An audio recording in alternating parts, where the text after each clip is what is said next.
Hola, hola, bienvenidos a un nuevo capítulo de Ida al Cubo. Hoy estamos con una invitada súper especial que es Andrea Vergara, a.k.a. Animatúa. Mi terapeuta. Y bueno, hoy vamos a hablar un poquito de unos temas un poco incómodos o que le tenemos un poquito como de tabú, que evitamos. Sí. Y bueno, ¿qué vamos a hablar hoy, Andrea? Bueno, gracias por tenerme aquí. Yo feliz de estar acá. Vamos a hablar sobre el duelo, la muerte y el miedo a la muerte. Sí. Este tema en verdad lo trajimos al podcast hoy. Al podcast. Yo ya empecé con mi guárico. Sí, yo ya empecé con mi llano. Al podcast hoy porque hemos hablado con muchos amigos y con personas que conocemos sobre este tema del miedo a la muerte. Bueno, yo en terapia, que lo que tiene Andrea, siempre le digo que es uno de mis mayores miedos. Y me pareció súper cool que lo tratáramos en un episodio para que ustedes, bueno, lo escuchen y también se sienten identificados con lo que vamos a decir acá, nos comenten y lo compartan. Entonces, nada, no sé si nos empiezas contando, André, quién eres, qué has hecho, cómo se dio Animatúa, cómo pensaste, cuándo pensaste que te ibas a dedicar a este tema de terapias de duelo. Bueno, es rarísimo como llegué aquí, entonces para algunos va a ser como esta vieja porque cree que va a venir a hablar aquí de duelo y muerte. Yo estudié ciencia política. Estudié ciencia política, nunca ejercí, luego monté hace 5 años una agencia de marketing digital que me ayudó. Yo siempre supe que era como ese bebé que me iba a ayudar a hacer como otras cosas. Y hace 2 años y medio más o menos llega Anima. Siento que siempre, bueno, primero siempre le tuve pánico a la muerte. O sea, yo me acostaba a dormir y pensaba que me iba a morir, hiperventilaba, lloraba, ataque de ansiedad, o sea, un pánico espantoso. Y yo decía, literalmente, y lo vamos a hablar, era como qué susto dejar de existir más que cualquier otra cosa. Pero en la medida en que fui viviendo diferentes muertes en mi vida, que no han sido muchas, como que sí se me despertaba algo, se me prendía como una lucecita que yo decía como, ¿por qué me interesa tanto este tema? Y no es de ese morbo de la muerte en sí, como cuando uno es chismoso, porque uno a veces es chismoso, sino como de entender un poquito más, como de verdad es lo que me dijeron que era, de verdad, como uno lo criaron católico, entonces es lo que dice la religión, y a partir de ahí empiezo a buscar mucho, y en esa búsqueda y en las muertes encuentro como esos puntos en común y me doy cuenta que hay que cambiar el lenguaje de la muerte y que hay una oportunidad de cambiar como la forma en que la vemos, el tabú, el miedo que le tenemos, y empiezo a crear como Anima, que empieza primero, o sea, yo estudio para ser dula de fin de vida, que somos quienes acompañamos a las personas en procesos de muerte, simbólicas o físicas, y quienes acompañamos a las personas en procesos de duelo. Entonces ahí empieza, luego ya empiezo a estudiar otras cositas como terapia regresiva, para también usarlo como herramienta para sanar, y sanación de trauma transgeneracional. Entonces ahí empiezo a mezclar varias cositas que al final me resultan en que para mí, yo aquí seré muy cansona porque yo no me senté aquí a decirles como, oigan, esto es... No, aquí siempre decimos que no somos dueños. Está en nuestra perspectiva, y está en la perspectiva de Andrea. Sí, total. Me doy cuenta que todas nuestras crisis, problemas, traumas, dolores, siempre vienen de una pérdida, no necesariamente de una muerte, pero yo pierdo algo, me pierdo a mí, pierdo mi salud, pierdo mi trabajo, pierdo la relación, pierdo cosas, y esas pérdidas resultan en un proceso que es el duelo, y a partir de ahí, como yo lo maneje o qué herramientas tenga, también determina muchas cosas de mi vida y termina determinando cosas de mi familia también. Entonces, a partir de eso creo un método que se llama Heal the Story, y es como cómo nosotros nos vamos a sanar nuestra historia a partir de entender que aunque ya está en el pasado, podemos reconstruir para sanar. Entonces, básicamente eso hago. Animatúa es como, siempre lo digo, es mi mejor versión, es como lo mejor que yo puedo ser en la vida, es ese espacio. Entonces ahí van a encontrar lo mejor de mí, lo más perfecto que yo pueda tener, y aquí van a encontrar la mezcla de lo que es Andrea y lo que es Anima. No, pero chévere. O sea, yo en verdad llegué a Andrea de una forma muy curiosa, sí, porque yo estaba probando bastantes psicólogos, o sea, tuve una psicóloga antes de Andrea, y como que mi novio, Mauricio, siempre me preguntaba como, mira, ¿cómo te está yendo? Si te sientes bien, si te sientes que te está sirviendo, y yo como que sí, pero a veces estaba como que, no sé, o sea, como esa vaina de cuando tú sientes que no haces clic y no terminas como de sentir que puedes soltar todo lo que tienes dentro. Y Mauricio empezó a averiguar, y un amigo del trabajo de Mauricio le recomendó a Andrea, y Mauricio me dijo, mira, le va a escribir, o me dijo, escríbele tú y pregúntale cómo es el tema, y ahí yo de una le escribí a Andrea, y así supe de ella, y la empecé a seguir, y en verdad me encanta su Instagram, o sea, síganla porque pone muchísimas cosas súper cool. Muchas gracias. Entonces, André, quisiera que nos contaras un poquito más, tú que has tratado este tema con muchísimas personas, ¿cómo es el tema de las etapas del duelo? Listo. Primero les digo que hay una definición de diccionario literalmente de duelo que a mí me hace mucho sentido como punto de inicio para entender qué es. Okay. Y es una reacción natural a la pérdida. Es como yo reacciono, cómo yo lo manejo, cómo yo lo asumo. Y por ende, entonces uno puede tener duelo por lo que sea que haya implicado algo que perdí. Uh-huh. Cuando yo empecé este proceso, lo primero que te dicen, y si ustedes se meten a Google, lo primero que sale es como las 5 etapas del duelo de Elizabeth Kubler-Ross y no sé qué. Y yo también me apropié de esas etapas y decía, sí, son 5 etapas, pero a la misma vez no me hacían sentido algunas, pero pues era lo que decían las eminencias en este mundo. Es lo que nos enseñan en psicología también. Exacto. Y luego fui viendo varias cosas y creo que igual eso es lo bonito del mundo y es seguramente lo que nosotras hablemos hoy, si nos volvemos a sentar en un año han cambiado muchas cosas, porque nosotras vamos creciendo, vamos investigando y desde nuestra propia experiencia vamos cambiando. Las etapas de duelo no existen. Cuando Elizabeth Kubler-Ross crea las 5 etapas, no las crea para las personas que están haciendo proceso de duelo, sino para quienes están haciendo un proceso de morir.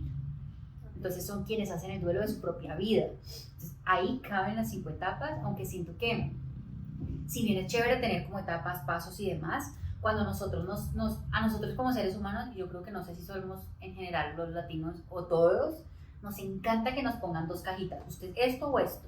Le gusta el blanco o el negro, el azul o el amarillo, como que nos quepamos en categorías, en etiquetas, y nos hace cómodo a veces.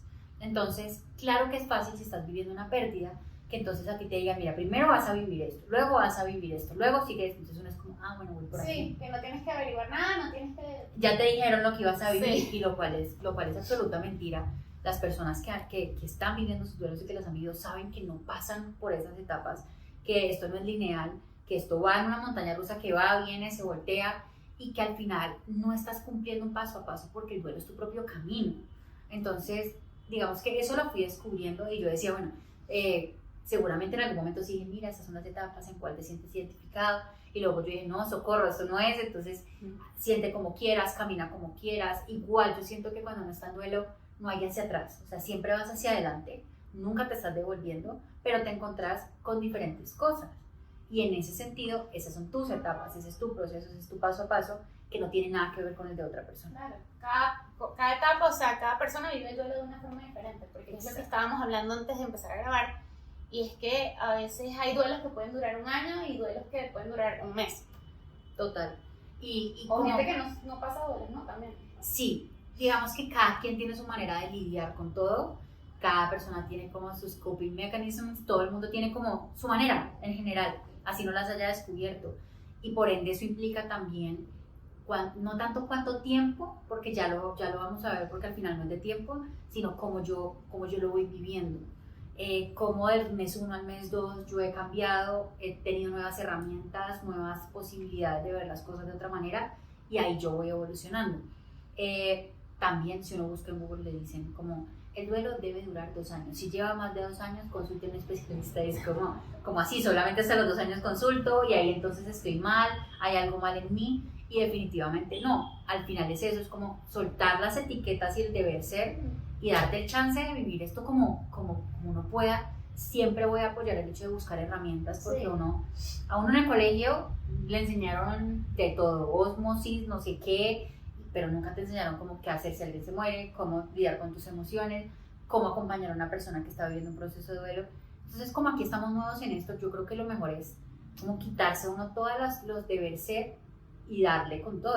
Y al final darnos cuenta que, por ejemplo, si yo pierdo un ser querido, ¿cómo yo voy a decir, listo, 2 años, pues pucha, la logré, no la logré? Yo creo que uno lleva a su ser querido y su pérdida por siempre, pero lo que se va transformando en el tiempo al final es como la forma en que uno lo vive, la forma en que uno le duele, la forma en que uno lo recuerda.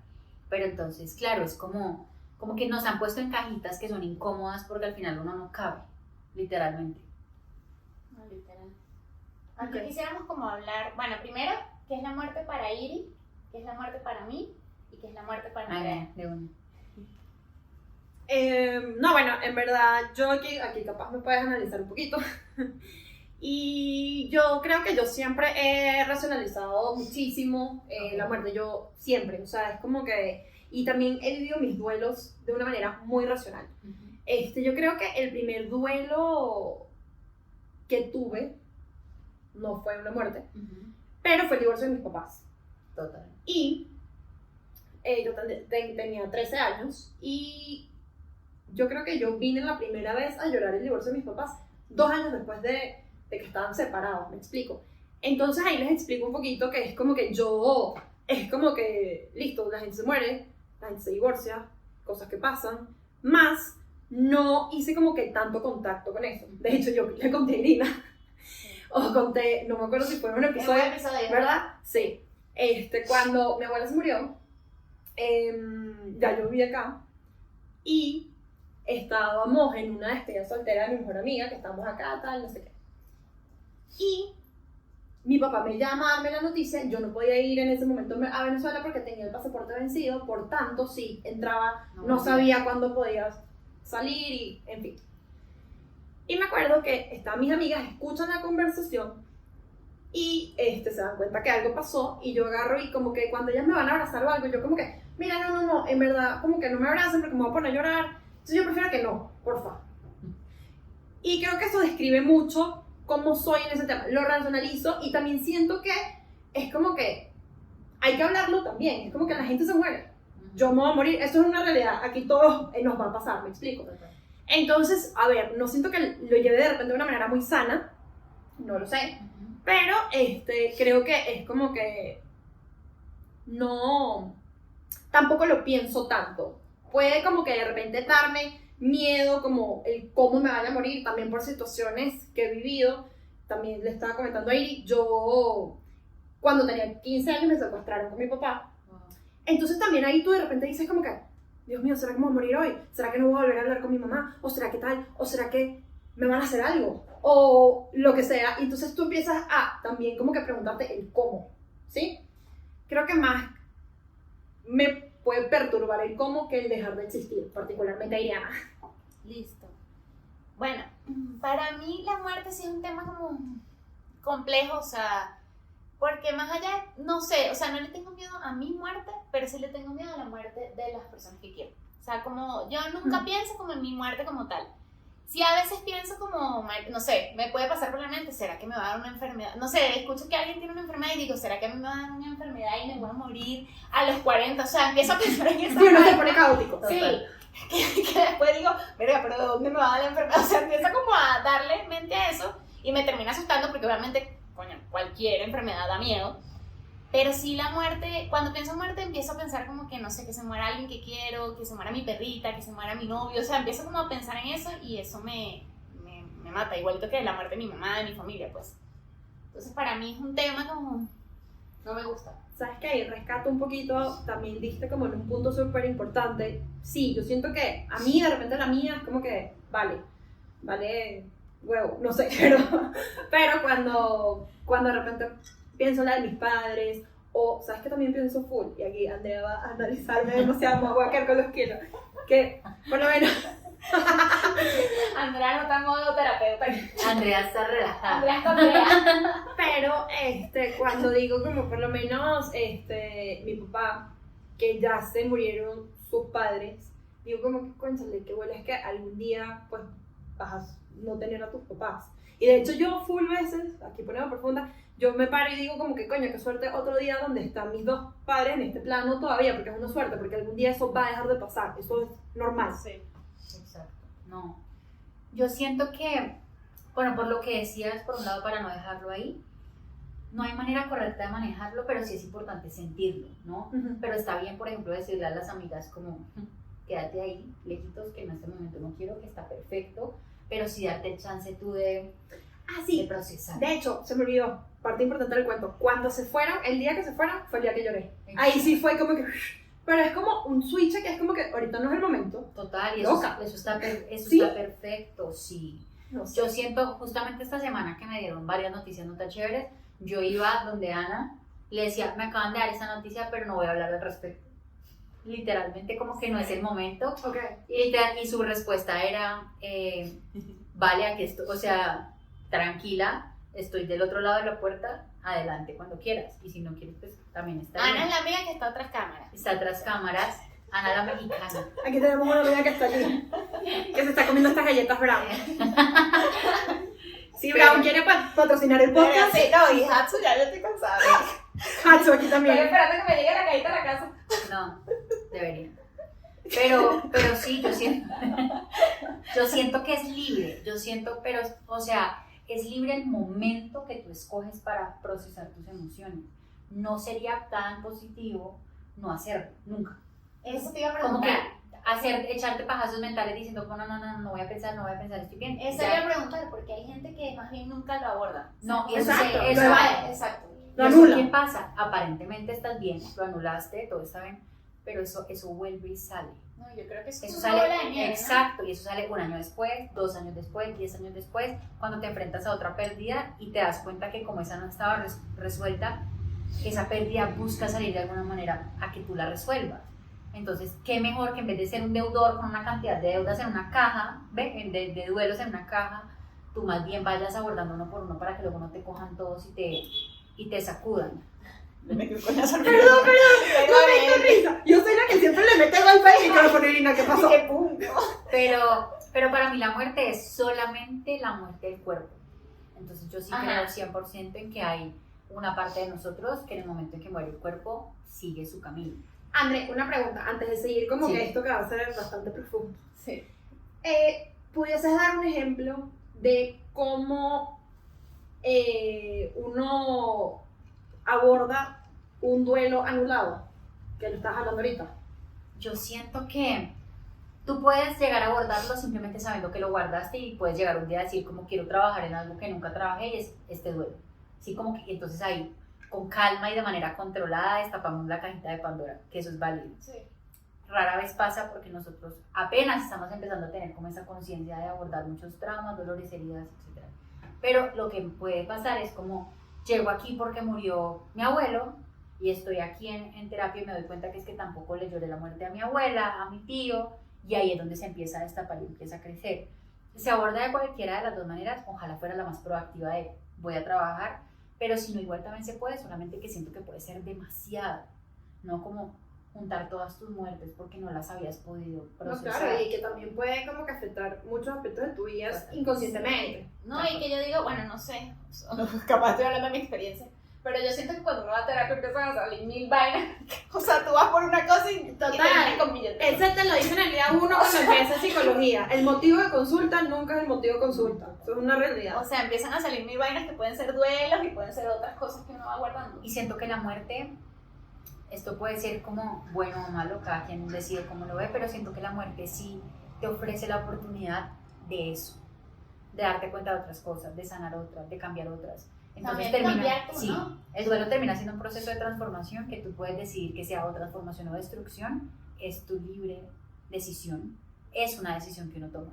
Uno puede morirse con el duelo, de muchas maneras, físicas, espirituales, emocionales, o uno puede transformarse y ser una persona que uno no pensó que fuera a ser porque no pensó que fuera a vivir lo que iba a vivir, pero que ahora que lo está viviendo se da cuenta que puede, ¿no? Entonces creo que por ahí puede ser también.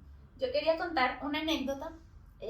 Por ejemplo, yo creo que la primera vez que me impactó así el duelo, bueno, obviamente mis abuelos murieron, no sentí que me impactara eso tanto porque yo era niña, entonces fue como que, bueno, tan viejos, o sea, yo eso lo vi súper normal. Pero cuando muere mi tía, que mi tía vivió conmigo y yo viví como todo su proceso de enfermedad, creo que ese fue el primer impacto y fue tan heavy que yo sentí que cambié como persona, o sea, como un giro pero súper loco, o sea, era una persona y me convertí en otro totalmente. ¿Qué Y edad fue a tenías? partir de ahí. Tenía 20 Ok, años. ya mucho más grande que con tus abuelos. Exacto. Pero cambié como muchas cosas en ¿Y mí sientes cambiaron. que para bien, para Sí. mal o para ambas? Siento que maduré, o sea, ahorita hablando como del episodio de madurez que fue el último que sacamos, cuando yo digo allí que uno va madurando por entornos y por cosas que le pasan, yo siento que allí maduré porque empecé a ver como que cosas que yo hacía, bueno, mientras mi tía estuvo enferma, yo estaba en la universidad, entonces, ¿sabes? Era todo este tema de fiestas, rumba, amigos, no sé qué, y yo vivía el proceso de quimioterapia, cosas, o sea, que estaban pasando, y eso me hizo como, ¿sabes? Como que me sacudió y me hizo pensar como que esto que estás viviendo ahorita es demasiado banal. Claro. O sea, esto no es la vida. ¿De acuerdo? Y cuando mi tía murió, yo empecé como a ser más consciente de las cosas que vivía con mi familia, de la vida. De hecho justo, y pues qué pena que traiga a Ana a la conversación, pero es que hemos hablado mucho, pero ya hoy justo me decía como, pucha, a raíz de mis duelos me he vuelto tan consciente que pienso todo lo que hablo, como que me escucho antes de, y siento que sí, y voy a hacer un paréntesis de un ejemplo súper pendejo, pero creo que aplica, y es como cuando uno estaba adolescente y los manes decían que porque una vieja les había puesto los cachos se volvían más perros. Y como que por eso habían cambiado para siempre. Dale con las cosas. Y es como, vení, o sea, no puedes coger un mal momento para ser mejor persona. Sí. Sí, como que no, o sea, ya, me echo a la muerte, me echo a la desgracia, soy la peor persona porque esto me hizo así, cuando al final también hay otro camino que es como ser mejor, ser más consciente, darte cuenta de lo importante, cambiar comportamientos que de pronto tenías y que ahora realmente no. O sea, son tantas cosas que yo digo, si ya voy a vivir esto, que seguramente es doloroso y horroroso, no puedo tratar de sacarle algo bueno. Es decir, la muerte en sí no tiene significado. La muerte es la muerte, se murió la persona, independientemente de lo que creamos, si hay algo después, si no, si el alma sigue, listo, la muerte es eso. O sea, decir como la persona murió por ti, no. Yo siempre digo como aquí nadie de Jesús, qué pena. Pero uno puede escoger literalmente darle un significado a esa muerte. Yo se lo doy, no la persona que murió, la persona murió por ella misma, o sea, por su proceso. Claro. Pero yo puedo escoger que la muerte de mi abuelo haya creado ánima. Yo puedo escoger que la muerte de mi abuela me haga recordar qué es lo realmente importante. Yo lo escojo y a partir de ahí me transformo, vuelvo y les digo, me destruyo como yo quiera. Sí. Qué bonito. Qué bonito. No, es que es 100%, y creo que por eso también, o sea, es loco porque sí, hay cosas que, por ejemplo, en mi caso, la muerte de personas cercanas o duelos de muchos estilos, porque duelo no es simplemente que te pase una muerte de un familiar, sino también, no sé, que te alejaste de alguien que querías mucho, Claro. o que te mudaste de país. El duelo, mira, el duelo También. migratorio existe. Sí. El duelo que yo pasé cuando se divorciaron mis papás. Exacto. Cuando he terminado con novios, etcétera, o cuando No. las tusas de amigas que he tenido que ya he contado en el podcast. Exacto, o sea, Las tusas de amigas son dolorosas. Uy, ni me lo sí. digas. Sí, ¿no? Y creo que, o sea, precisamente como esas pérdidas o esas cosas que van pasando, es lo que, por ejemplo, en mi caso, me ha hecho como también tenerle más miedo a la muerte, o sea, a pasar por ese proceso, porque digo como que, cada vez que me ha pasado, sí he crecido como persona, he madurado, pero también se ha despertado como en mí esta parte, ¿sabes? Como triste, o sea, como sí. O sea, que quizás cuando uno está pequeño y está creciendo, todo es como más feliz y de repente esta realidad es como está ahí y está latente y a pesar de que tú superes, bueno, la muerte familiar, etcétera, lo que tú dices, uno, yo creo que nunca lo llegas a borrar 100%. No. O por lo menos en mi caso es así. Y aparte uno no quiere que se borre.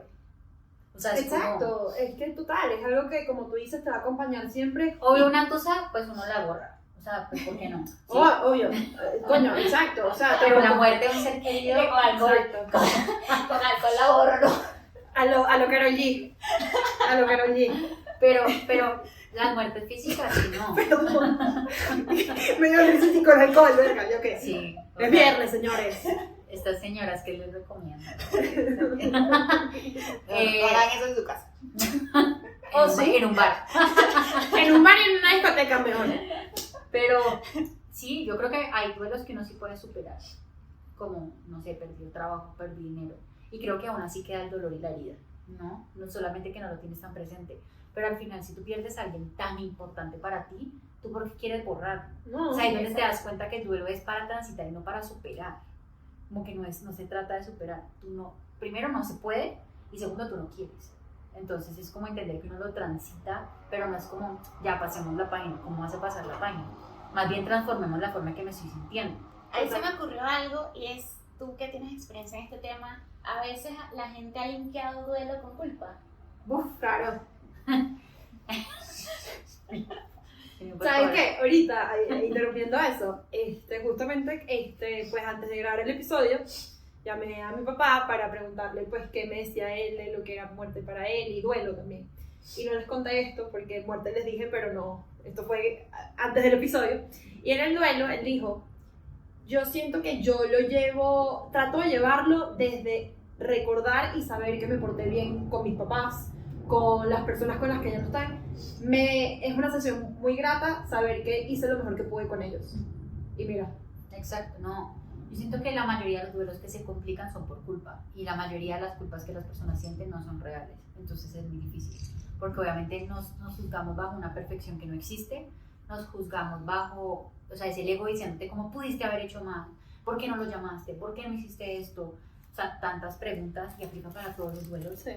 Y creo que realmente la culpa, yo siempre hago esta comparación, yo siento que el duelo es un proceso que se vive con el alma y la culpa es un componente del ego, entonces al final no tiene mayor sentido como que tratemos de meterlos en la misma ecuación, pero sí siento que impacta y que afecta y que dificulta el duelo y realmente cargar con culpas que no son y que al final no te van a traer a la persona de regreso o el trabajo de regreso o a tu amiga de regreso, pues al final no, obviamente con duelos que uno sí puede hacer algo como personas que están vivas o cosas, sí. si uno puede hacerlo realmente pues dale, pero siento que también en todo este tema de la culpa el perdón con el que nosotros jugamos es con el perdón propio, no con el que yo le digo al otro, entonces ahí nos empezamos a dar cuenta que es el trabajo que hacemos internamente y que no sabemos hacer porque a nadie le enseñaron a hablar con uno mismo, pero creo que de ahí viene el tema y es como yo acepto lo que fue, por lo que fue, con lo bueno, con lo malo, con lo difícil y aprendo a seguir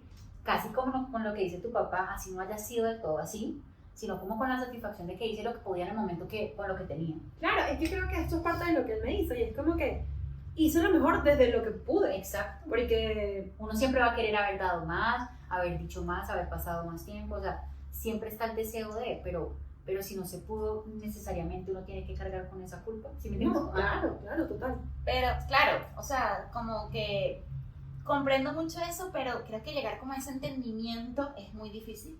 O sea, a mí me pasó, por ejemplo, con mi tía, culpa. Me ha pasado como muchos, yo soy, bueno, tú me conoces. Esto no es nuevo.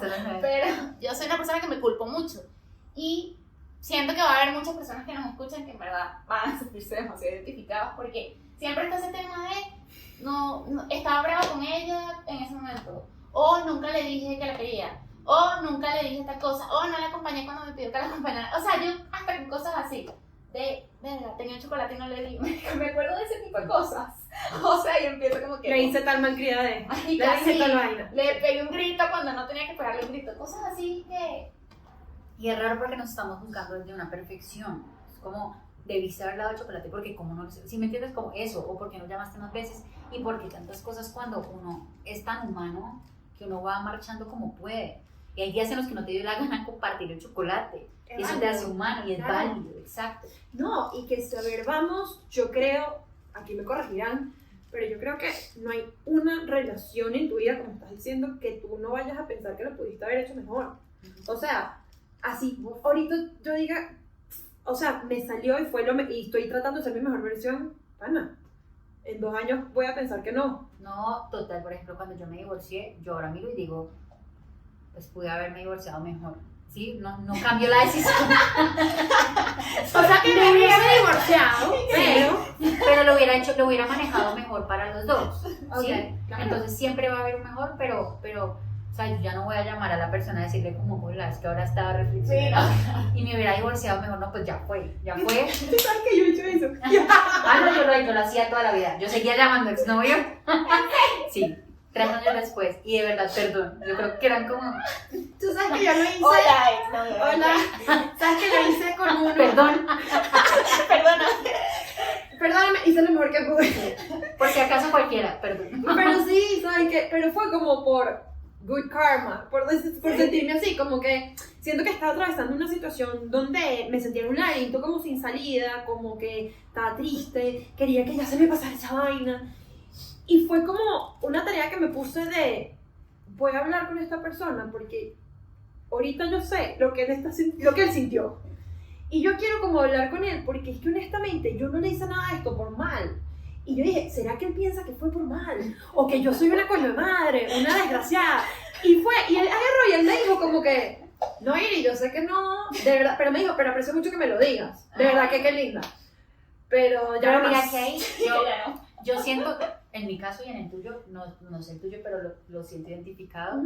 como que termina siendo un acto egoísta, como que uno necesita sentirse bien por lo que... Obvio. Exacto. Y el otro... Es demasiado egoísta. Sí. Obvio. Y entonces al final no es donde se da cuenta que efectivamente uno debería hacer esa conversación con uno mismo, contenerse uno mismo, perdonarse uno mismo y sí. Claro, es que fue un acto muy egoísta porque yo por lo menos Yo igual. yo sentí que fui una desgraciada. O sea, después ya me puse a pensar, y ojo, no fue que no se vayan con unos temas demasiado básicos, no va por ahí, piensen lo que quieran.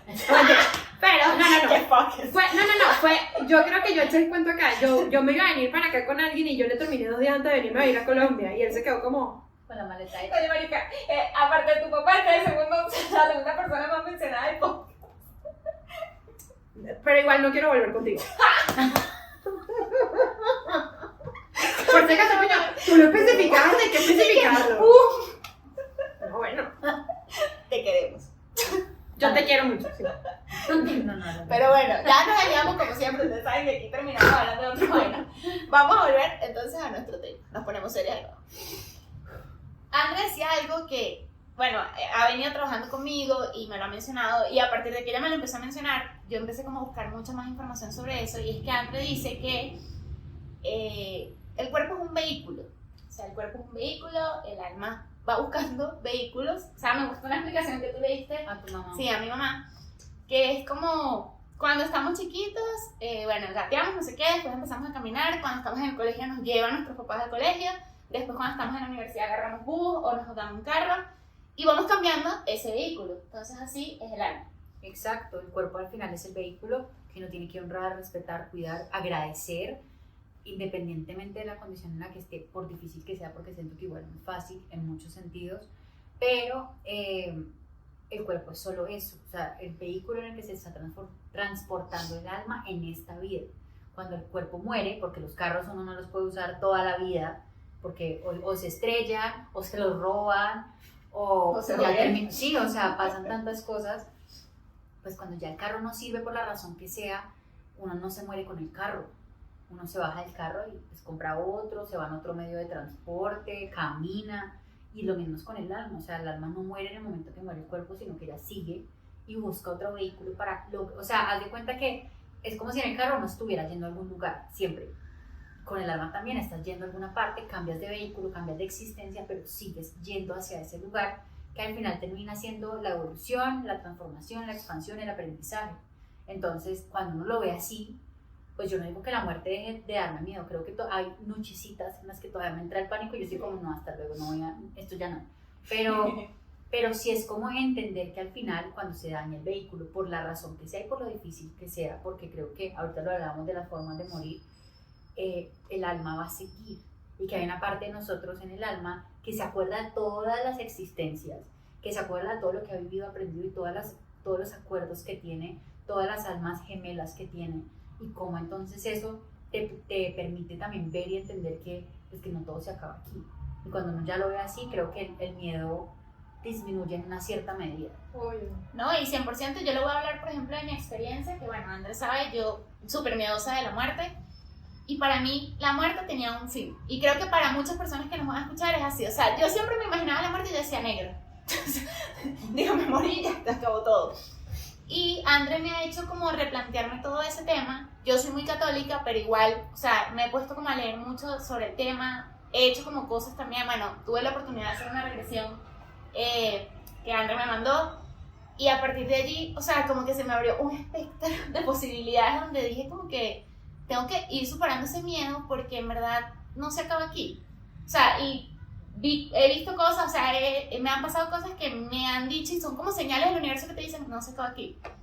Entonces eso creo que nos ayuda también como a superar esos miedos. O sea, creo que las almas, y eso es algo que me gusta mucho que tú dices, y es que las almas que se conocen y se encuentran, se vuelven a encontrar en otro momento. Sí. Y yo siento que eso también puede estar conectado cuando tú como que dices, como cuando haces clic con alguien de pronto, ¿no? Sí, sí. O sea, yo siento que eso uno lo siente, Sí. burda.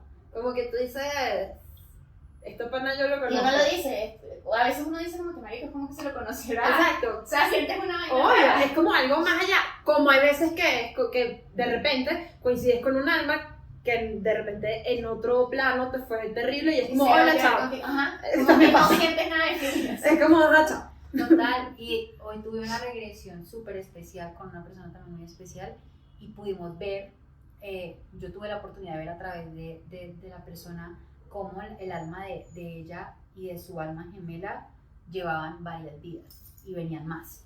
Entonces es súper bonita esa parte y siento que sí, digamos que hay herramientas y que hay señales y que hay muchas otras cosas que te van mostrando eso y que te van dando la oportunidad. O sea, si yo ya vi una vida pasada mía, es mucho más fácil que yo diga, bueno, yo no acaba acá, le bajo un poquito al miedo, o que ya ese miedo también al no reencuentro, al no poder volver a ver con estas personas que tanto amo, también se va. Entonces es como, bueno, o sea, no me estoy despidiendo para siempre, estoy diciendo hasta pronto, hasta un rato, y eso también ayuda a que uno vaya piloteando más ese miedo, que yo siento que igual es normal. Es como cuando uno lo van a operar o le van a hacer exámenes de algo, obvio te dan nervios. Claro. Y seguramente hay gente que no le da nada nervios y otras que, yo por ejemplo, cada vez que me voy a sacar sangre, sé que, no, o sea, sé que va a ser normal, pero igual me da estrés. Obvio. Lo mismo yo creo que pasa, o sea, uno lo tiene claro, pero a la misma vez igual le puede asustar y eso no significa que no esté más o menos preparado, pero sí siento que si nosotros trajéramos a la muerte más a la conversación, sería menos el miedo y menos la sorpresa. Y más como la posibilidad de abarcarla desde otro punto y conocerla desde otro punto. Sí. Eso es que es demasiado importante, porque es que al no enseñarnos a como que pilotearla, generas todo este tabú y por eso es que la llevamos tan mal. Y, o sea, según tú, ¿cómo, o sea, qué sientes que pudiésemos como hacer para abordarlo mejor? O sea, ¿sientes que es algo que de repente deberíamos explicar mejor a los niños? O sea... Si yo, por ejemplo, a mis sobrinos, espero que mi hermana no vea este capítulo, espero que... Pero yo sí he sido muy de... Cayendo con los kilos. Sí, yo como que no, o sea, les he dicho todo de frente. Justamente hoy le contaba a Ana que... cuando mi abuela murió y la Ana va a ser la próxima invitada del episodio, vuelve a visita. Se va a tocar. Estaba en el velorio de mi abuela, yo no quería llevar a mi sobrino, pero pues no teníamos de dejarlo. Y yo le dije, bueno, Pilar, te voy a llevar, pero pues como anda diciéndome qué sentís. Y yo le hice una meditación de protección, porque igual siento que hay muchas energías allá. Y luego el niñito, creo que en ese momento tenía 7, pasa al lado de... como donde venden los ataúdes, como, y me dice, ¿por qué hay ataúdes chiquitos? Y luego mira y dice, porque los niños también nos morimos. Y yo, o sea, menos mal él se respondió, pero yo digo, sí, porque tampoco podemos seguir diciendo que solo se mueren los viejitos. Sí, porque no hablar de la muerte no la va a evitar, la va a hacer más horrorosa. Exacto. O sea, es como, ojalá, si no se habla de la muerte no pasa, pues nadie hablaría de esa vaina. Y sería como literalmente Voldemort y le decimos otro nombre y ya. Pero, o sea, efectivamente no, la gente se va a morir, lo hablen o no lo hablen. Pero la diferencia, y yo hago esta diferenciación, si uno se prepara, haz de cuenta que si en este momento tú te atragantas, que no puede pasar porque aquí nadie se puede morir. Tengo la orden expresa de que aquí nadie se puede morir. No, pero pregunta número 1, ¿me voy a morir? No, pero vale a contar que fue que, o sea, tú entendiste mal, ella no leyó eso. Vale, o sea, ¿qué te refieres? Llegó con una película de terror aquí. Sí. No, pero entonces, si estamos aquí, tú te atragantas y nosotras no tenemos ni idea de primeros auxilios y te mueres. No, la papas, no. Y luego yo me meto. No vas a poder. Pero, y no pudimos. Entonces nosotras decimos, no, esto es la lección más grande de esto, es tener como las herramientas para salvar a alguien. Entonces las adquirimos y ya nos aseguramos que ante nuestra presencia nadie se pueda atragantar y morir. Eso es cuando nosotros vivimos un proceso de duelo, no tenemos herramientas y luego la aprendemos. Pero qué maravilla sería uno ya tener las herramientas antes de que pase. Total. Cambia completamente la situación. No digo que no vaya a ser doloroso, pero es diferente. Claro, porque al final, o sea, tú puedes tener las herramientas, pero es como ir a la universidad, después te enfrentas con el mundo laboral y es otra cosa. Sí. O sea, que tengas las herramientas no va a hacer que duela. Sí, menos. O sea, pero sí, o sea, yo por sí ejemplo, en mi caso, yo lo primero que empecé a como pensar es que dije, marico, a mí en verdad, nunca me hablaron de muchos temas, porque bueno, mi familia también es muy conservadora, no sé, o quizás le daba miedo también, hasta seguro le daba miedo y decía, mejor no lo hablamos. Y creo que el que no te lo hablen es horrible, porque si tú vas acumulando con ese miedo.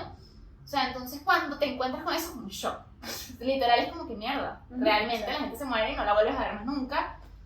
Y tienes que pasar por este proceso que es horrible y nadie nunca te enseñó nada de eso. Pero mira que yo siento que el proceso es horrible en la medida en que, o sea, entre menos herramientas, más horrible. Exacto. Y por ejemplo, a mi mamá le pasó también que cuando ella se le murió su mamá, mi mamá generó un cáncer de mama a raíz de la depresión que tuvo. Claro.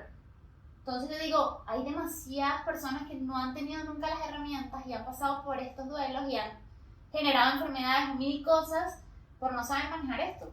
Claro. Exacto, y por eso entonces yo sí, a mí me encantaría cambiar la forma en que le enseñan a los niños en los colegios.